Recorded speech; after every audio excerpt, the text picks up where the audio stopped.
Hello everyone, welcome back to my channel.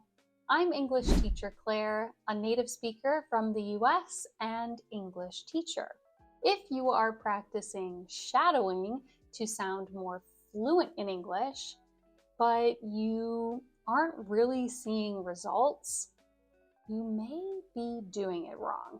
In this video, I'm going to clarify how to shadow the right way so you don't just mindlessly repeat words, but you actually start to sound more natural, fluent, or like a native speaker when speaking. At the end, you will shadow a short English text with me. So let's get started. English made easy with Claire.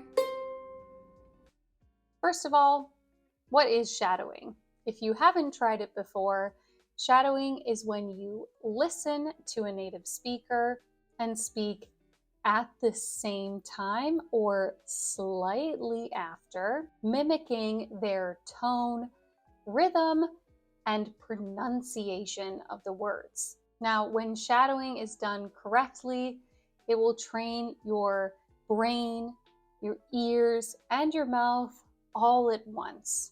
But it only works if you do it right.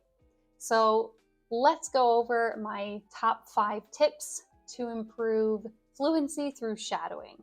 So my first tip is to use audio that matches your level or is even slightly easier than your level. You don't just want to parrot sounds without really understanding what you're saying. If it's too hard, you'll burn out fast. So make sure the speaker or the text or the clip from the TV show is at a level that is either easier than your current level or right at your current level, so you don't get overwhelmed if it's too difficult. My next tip would be, when you're first starting out practicing shadowing, is to use a transcript. This helps connect what you see written on the page with what you are saying in English.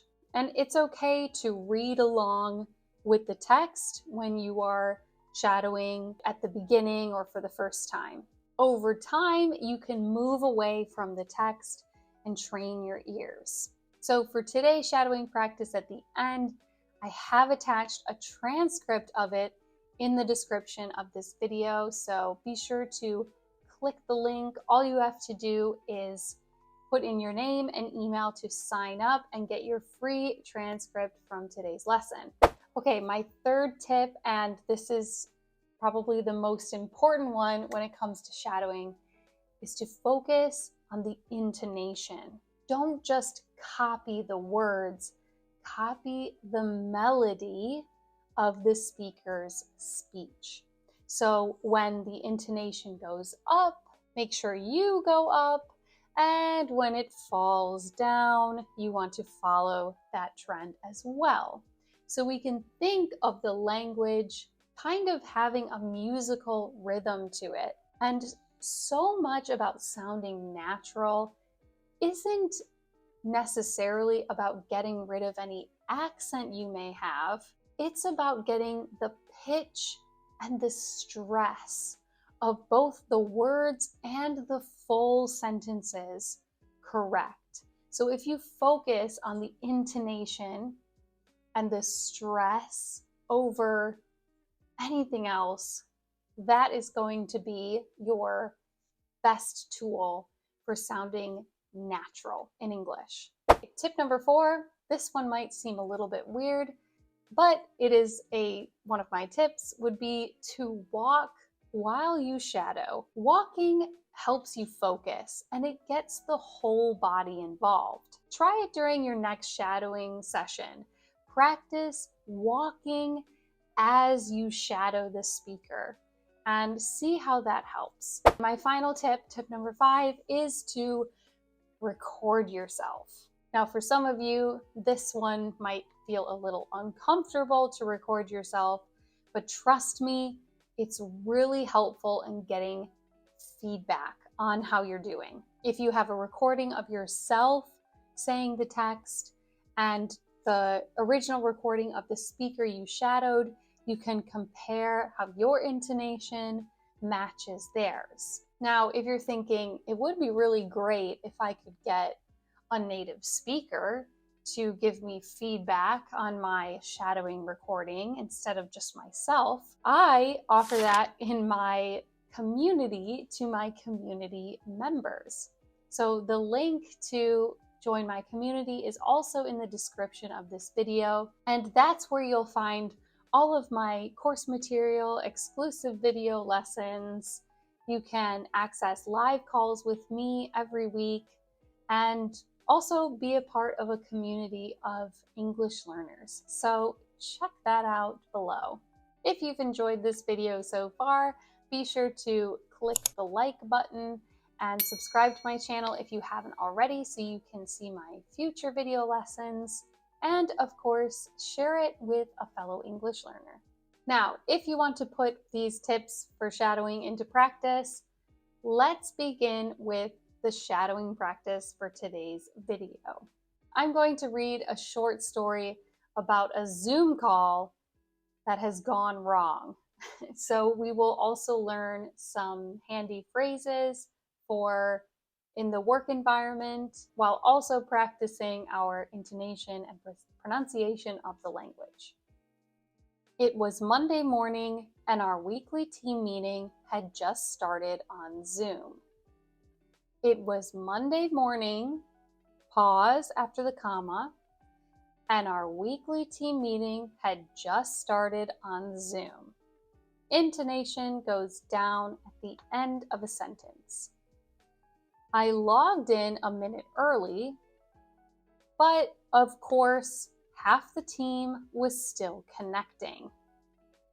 I logged in a minute early. Logged in means to begin the call or put in your details in order to join a website or a call. But of course, half the team was still connecting. The team being the people you work with. Our manager, Lisa, was already speaking. Our manager, Lisa, always pause when you see a comma. So before and after Lisa, I did a small pause. Our manager, Lisa, was already speaking, but her audio kept cutting in and out. But her audio kept cutting in and out, and out, and out. We drop the ending of and it aligns with the next word when it starts with a vowel. When someone's audio cuts in and out, it means that the audio is not consistent. Sometimes we hear it, sometimes we don't. You're on mute, someone typed in the chat. You're on, you're on. These words also allied together. You're on becomes you're on. You're on mute, someone typed in the chat. A few awkward seconds later, she came back with, can everyone hear me now?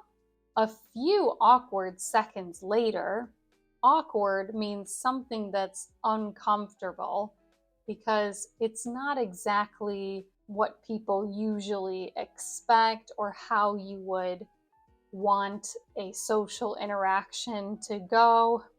If it's awkward, it's just a little uncomfortable. She came back with, to come back with something means to give that response. Can everyone hear me now? Can everyone hear me now? The intonation goes up because it's a question. Can everyone, can everyone, can becomes can. Can everyone hear me now? We all nodded, though one person's video was frozen on a weird face. We all nodded, pause at the comma, the one person's video was frozen on a weird face. If your video is frozen, it means you stop moving. And if you're making a weird face, that would be a weird face. And another was clearly eating cereal off screen. And another was clearly eating cereal off screen. Off screen means we couldn't see them on the video, but clearly they were eating their breakfast at the meeting. Maybe you could hear it, or it was obvious to everyone else they were doing this, but you couldn't see them on camera. Then, just as we started discussing the quarterly goals, you'll notice here my intonation each time is floating up a bit because I always have to take pauses after the comma, and I want to indicate that I'm still continuing my sentence. We don't want monotone. Then, just as we started discussing the quarterly goals, Alex's microphone it starts not to become understandable. That's why intonation is so important. Then, just as we started discussing the quarterly goals, Alex's microphone started making that awful robotic sound. A robotic sound means a sound you might hear from technology, maybe when it's not functioning correctly, or it sounds unnatural, like a robot or like a computer. Lisa tried to be polite. But eventually had to say, Alex, I think your connection's a bit unstable. Alex, I think your connection's a bit unstable. If someone has an unstable connection, it means their internet is not very good. Alex dropped out of the call completely. Alex dropped out of the call completely.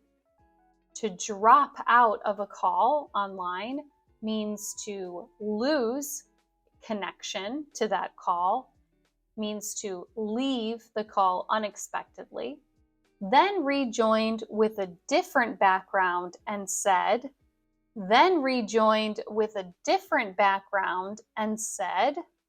again, we want to emphasize or stress the words that are most important in the sentence.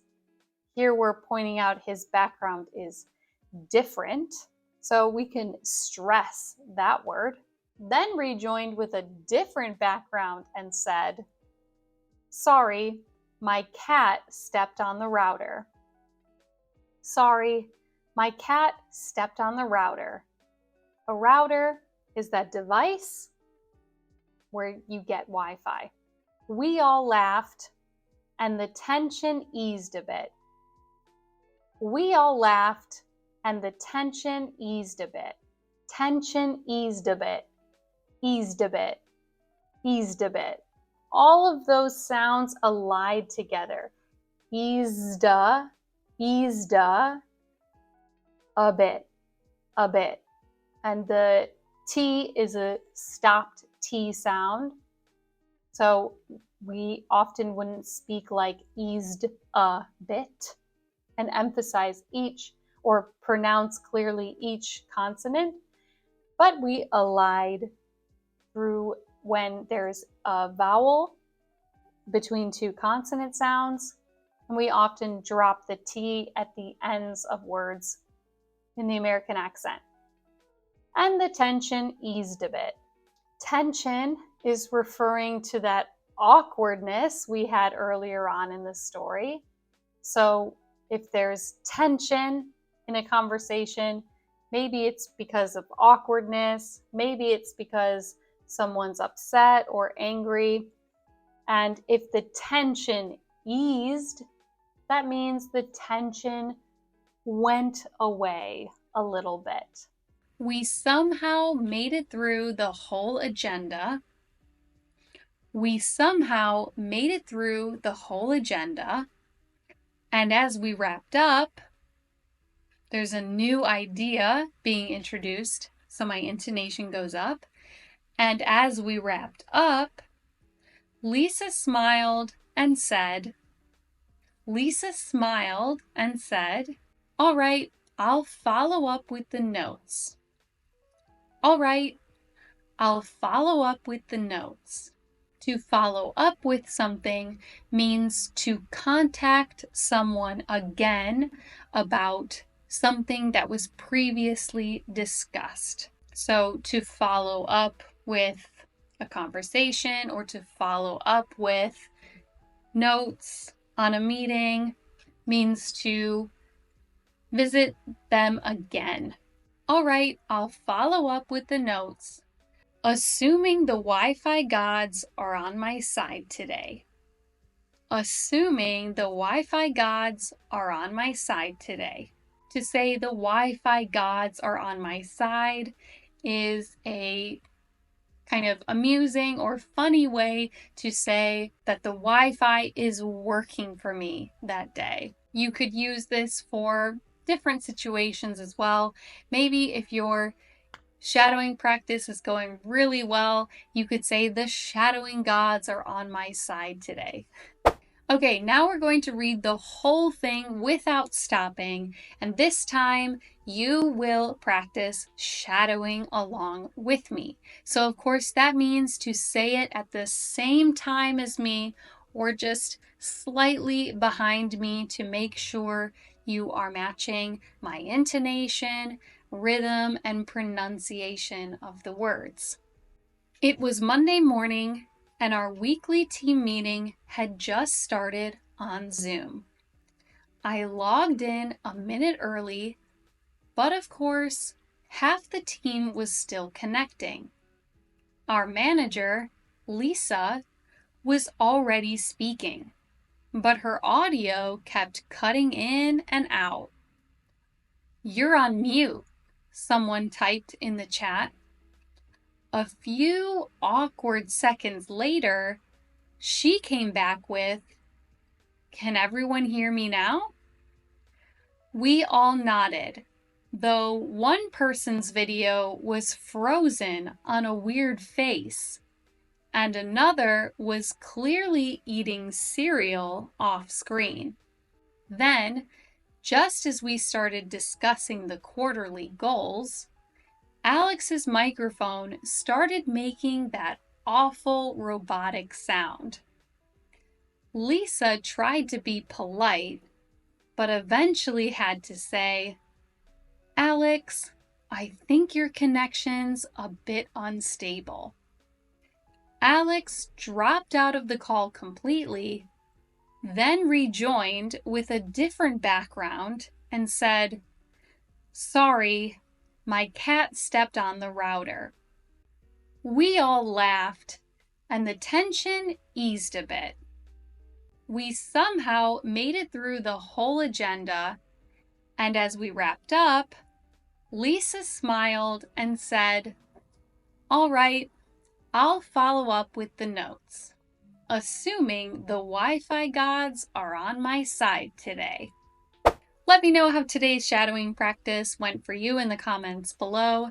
Don't forget to click the link to get your transcript of today's story so that you can practice reading along as well as shadowing me at the same time, if that would be helpful to you. I also included the English words and phrases that we learned as we went along in today's shadowing practice so that you can practice studying those terms as well and build your vocabulary. If you want to see more shadowing videos from me, check out my shadowing playlist. And again, there's lots more where that came from, also with personalized feedback that you can find in my online community, also linked below. I'll see you guys next time. Happy learning. Bye.